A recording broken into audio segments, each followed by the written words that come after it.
Technical দাও YouTube চ্যানেলে আবারও সবাইকে স্বাগত। আজকেও আমি তোমাদের জন্য নতুন একটা জব আপডেট নিয়ে এই ভিডিওতে চলে এসেছি। তো আজকের এই জব আপডেটটা হলো ইন্ডিয়ান আর্মির তরফ থেকে, যেখানে অগ্নিবীরের মাধ্যমে বিভিন্ন পোস্ট এবং ভ্যাকান্সি এই নোটিফিকেশনে ছাড়া হয়েছে। তো আজকের এই নোটিফিকেশনটা সম্পর্কে A to Z তোমাদের ডিটেলস দেবো। তোমরা এই পোস্টের জন্য এলিজিবল কিনা, তোমাদের এজ কী রাখা হলো, তোমাদের এডুকেশন কোয়ালিফিকেশন কী রাখা হলো, সমস্ত ডিটেলস কিন্তু তোমাদের এই ভিডিওতে বিস্তারিত বলবো। তো তোমরা কিন্তু এই ভিডিওটা সম্পূর্ণ দেখো। তো প্রথমে বলে দিচ্ছি, তোমাদের অনলাইন রেজিস্ট্রেশন বা অনলাইন অ্যাপ্লিকেশন সেটা 13ই ফেব্রুয়ারি থেকে 22শে মার্চ 2024 অবধি চলবে, এবং তোমাদের অনলাইন সিবিটি এক্সাম সেটা কিন্তু 22শে এপ্রিল 2024 রাখা হয়েছে। এবং তোমরা যে অনলাইন যে ফিসটা পেমেন্ট করবে সেটাও কিন্তু 13ই ফেব্রুয়ারি থেকে 22শে মার্চ 2024-এর মধ্যেই করতে পারবে। তো এখানে বলে দিয়েছে এই পোস্টগুলো কিন্তু only for unmarried male candidate যারা আছো তাদের জন্যই, এখানে কিন্তু ফিমেল যারা আছো তারা অ্যাপ্লাই করতে পারবে না। তো এখানে বলেছে application invited from domicile of district অথবা ইউটি অফ মুর্শিদাবাদ, নদিয়া, বীরভূম, পূর্ব বর্ধমান এবং পশ্চিম বর্ধমান। তো তোমরা এই জেলার থেকে যদি বিলং করো তবেই তোমরা কিন্তু এই পোস্টে ফর্ম ফিল আপ করতে পারবে। তো তোমাদের এক্সামটা কিন্তু দুটো ফেজে হবে। ফেজ 1-এ তোমাদের অনলাইন যেটা সিবিটি এক্সাম সেটা হবে, এবং ফেজ 1-এ যদি তোমরা পাস করো তোমাদের ফেজ 2-এ রাখা হবে, সেখানে কিন্তু তোমাদের যে রানটা দিতে হয় সেটা কিন্তু সেখানে হবে। তো এখানে প্রসিডিওর ফর অনলাইন রেজিস্ট্রেশন বলে দিয়েছে ডিটেলসে। তো এখানে কিন্তু তোমাদের এক্সামিনেশন ফি 250 টাকা সবার জন্য রাখা হয়েছে, যেটা কিন্তু তোমরা অনলাইনে ভিসা, ক্রেডিট কার্ড, মেট্রো বা মাস্টার কার্ড বা ইউপিআইয়ের মাধ্যমে তোমরা পেমেন্ট করতে পারবে। তো তোমরা অনলাইন অ্যাপ্লিকেশন কিন্তু www.joinindianarmy.nic.in এই ওয়েবসাইটে কিন্তু তোমরা 13ই ফেব্রুয়ারি থেকে 22শে মার্চ এর মধ্যে কিন্তু তোমরা অ্যাপ্লিকেশন দিতে পারবে। তো এবার এলিজিবিলিটি ক্রাইটেরিয়াটা দেখে নেওয়া যাক। তো প্রথমে যে পোস্টটা বা ক্যাটাগরিটা রাখা হয়েছে সেটা হলো অগ্নিবীর জিডি বা জেনারেল ডিউটি। এর জন্য যে এডুকেশন কোয়ালিফিকেশন চাওয়া হয়েছে সেটা হলো ক্লাস 10 বা matric pass with 45% overall and 33% each subject. তো তোমাদের মাধ্যমিক বা 10 বা ম্যাট্রিক পাস হতে হবে, ওভারঅল কিন্তু 45% তোমাদের নাম্বার থাকতে হবে, এবং তোমাদের কিন্তু প্রতিটি সাবজেক্টে 33% মার্কস থাকতে হবে। এবং এখানে বলে দিয়েছে যারা গোরখাত থেকে বিলং করো তাদের কিন্তু সিম্পল 10 পাস করলে চলবে, এদের কিন্তু কোনো পার্সেন্টেজ এখানে উল্লেখ করে দেওয়া হয়নি। তো এখানে এজটা রাখা হয়েছে মিনিমাম 17 এবং ম্যাক্সিমাম 21 বছর রাখা হয়েছে। তো এখানে কিন্তু এজে কোনো রিল্যাক্সেশন দেওয়া হচ্ছে না। যারা SC ST বা OBC আছে তাদের কিন্তু এজে কোনো রিল্যাক্সেশন এখানে দেওয়া হচ্ছে না। এরপরে যে ক্যাটাগরিটা এখানে রয়েছে সেটা হলো অগ্নিবীর টেকনিক্যাল। তো এর জন্য যে এডুকেশন কোয়ালিফিকেশন চাওয়া হচ্ছে সেটা হলো 10+2 বা উচ্চ মাধ্যমিক পাস করতে হবে, সায়েন্স ব্যাকগ্রাউন্ড হতে হবে, এবং ফিজিক্স, কেমিস্ট্রি, ম্যাথ এবং ইংলিশ কিন্তু তোমাদের থাকতে হবে, এবং তোমাদের কিন্তু ওভারঅল রেজাল্ট মার্কস কিন্তু 50% হতে হবে, এবং প্রতিটি সাবজেক্টে কিন্তু তোমাদের 40% ইন্ডিভিজুয়াল মার্কস থাকতে হবে। এবং এখানে বলেছে যারা 2 বছরের ITI বা 3 বছরের ডিপ্লোমা করেছো 10 করার পর বা 12 করার পর তারাও কিন্তু অ্যাপ্লিকেবল। তো এখানে যেসব ITI ট্রেড বা ডিপ্লোমা ট্রেড হয় এখানে কিন্তু সমস্ত ট্রেডগুলো উল্লেখ করে দিয়েছে। এর মধ্যে যদি তোমরা যে কোনো ট্রেড নিয়ে ডিপ্লোমা বা ITI করো তবেও কিন্তু তোমরা এই টেকনিক্যাল পোস্টের জন্য ফর্ম ফিল আপ করতে পারবে। তো এরও কিন্তু এজ তোমাদের 17.5 থেকে 21 বছর রাখা হয়েছে।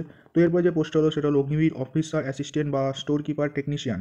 তো এখানে এডুকেশন কোয়ালিফিকেশন 10+2 চাওয়া হয়েছে বা উচ্চ মাধ্যমিক চাওয়া হয়েছে ইন এনি স্ট্রিম, মানে তোমরা যদি আর্টস, কমার্স, সায়েন্স যে কোনো স্ট্রিমের হও তবে কিন্তু তোমরা এই পোস্টের জন্য ফর্ম ফিল আপ করতে পারবে। এবং এখানেও কিন্তু ওভারঅল মার্কস কিন্তু তোমাদের 60% চাওয়া হয়েছে, এবং ইচ সাবজেক্ট মানে প্রতিটি সাবজেক্টে কিন্তু তোমাদের 50% ইন্ডিভিজুয়াল মার্কস চাওয়া হয়েছে, এবং এখানে তোমাদের এজ কিন্তু তোমাদের 17 থেকে 21 বছর রাখা হয়েছে।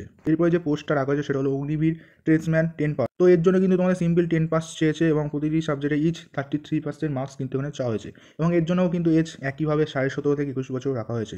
এরপরে যে লাস্ট পোস্ট হলো সেটা হলো অগ্নিবীর ট্রেডসম্যান 8 পাস। তো এর জন্য তোমাদের সিম্পল 8 পাস হতে হবে, এবং প্রতিটি সাবজেক্টে কিন্তু তোমাদের 33% নাম্বার থাকতে হবে, এবং এখানেও কিন্তু একইভাবে তোমাদের এজ 17.5 থেকে 21 বছর রাখা হয়েছে। তো তোমাদের ডেট অফ বার্থ কিন্তু 1 অক্টোবর 2003 থেকে 1 এপ্রিল 2007 এর মধ্যেই হতে হবে, তবে কিন্তু তোমরা এই পোস্টগুলোর জন্য অ্যাপ্লিকেশন করতে পারবে। তো যাদের কিন্তু স্পোর্টসম্যান সার্টিফিকেট আছে তাদের হাইট, চেস্ট এবং ওয়েটে একটা ছাড় দেওয়া হয়েছে, এবং যারা গোর্খা বা ট্রাইবাল এরিয়া থেকে বিলং করো তাদেরও কিন্তু হাইট এবং চেস্টে একটা ছাড় দেওয়া হয়েছে। এবং যারা স্পোর্টসম্যান বা SOS, SOEX অথবা যারা NCC করেছো, অথবা যাদের 12+ ডিপ্লোমা বা 10+ ডিপ্লোমা বা 10+ ITI বা 12+ ITI আছে তাদের কিন্তু একটা বোনাস মার্কস এখানে দেওয়া হচ্ছে। তো এই চারটা তোমরা একটু দেখে নিও। তো এখানে পে অ্যালাউন্সটা তোমরা একটু দেখে নিও, এখানে কিন্তু ভালো একটা পে অ্যালাউন্স দেওয়া হচ্ছে, এবং এখানে তোমাদের লিভ কিন্তু অ্যানুয়াল লিভ 30 ডে পার ইয়ার দেওয়া হবে, এবং তোমাদের যদি মেডিকেল কন্ডিশন হয় তবে কিন্তু তোমাদের এক্সট্রা লিভ দেওয়া হবে। তো তোমরা যখন 4 বছরের অগ্নিবীর পিরিয়ড কমপ্লিট করবে তারপরে কিন্তু তোমাদের একটা অগ্নিবীর স্কিল সার্টিফিকেট দেওয়া হবে, এবং তোমাদের কিন্তু একটা গ্র্যাজুয়েশন সার্টিফিকেটও দেওয়া হবে।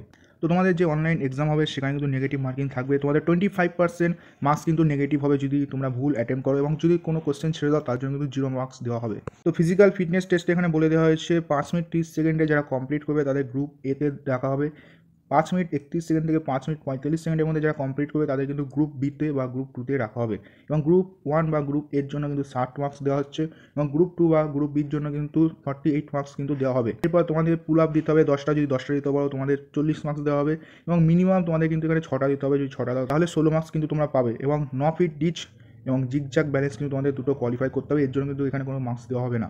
তো ফিজিক্যাল ফিটনেস টেস্ট হওয়ার পর কিন্তু তোমাদের ফিজিক্যাল মেজারমেন্ট টেস্ট হবে। এখানে কিন্তু তোমাদের হাইট, ওয়েট, চেস্ট এসব কিন্তু তোমাদের মাপা হবে এবং এরপরে কিন্তু একটা অ্যাডাপ্টিবিলিটি টেস্ট হবে। সেখানে কিন্তু তোমাদের স্মার্টফোন কিন্তু অ্যালাউ করবে। তো এইসব টেস্ট পাস করার পর কিন্তু তোমাদের মেডিকেল এক্সামিনেশন হবে, এটাও কিন্তু তোমাদের পাস করতে হবে। তো যারা মেডিকেল এক্সামিনেশন অবধি পাস করবে তাদের কিন্তু একটা ফাইনাল মেরিট লিস্ট বেরোবে। তো এটাই কিন্তু তোমাদের সিলেকশন প্রসিডিওর এবং লাস্টে কিছু ফর্ম্যাট দিয়ে দিয়েছে, এটা কিন্তু ডকুমেন্ট ভেরিফিকেশনের সময় তোমাদের লাগে।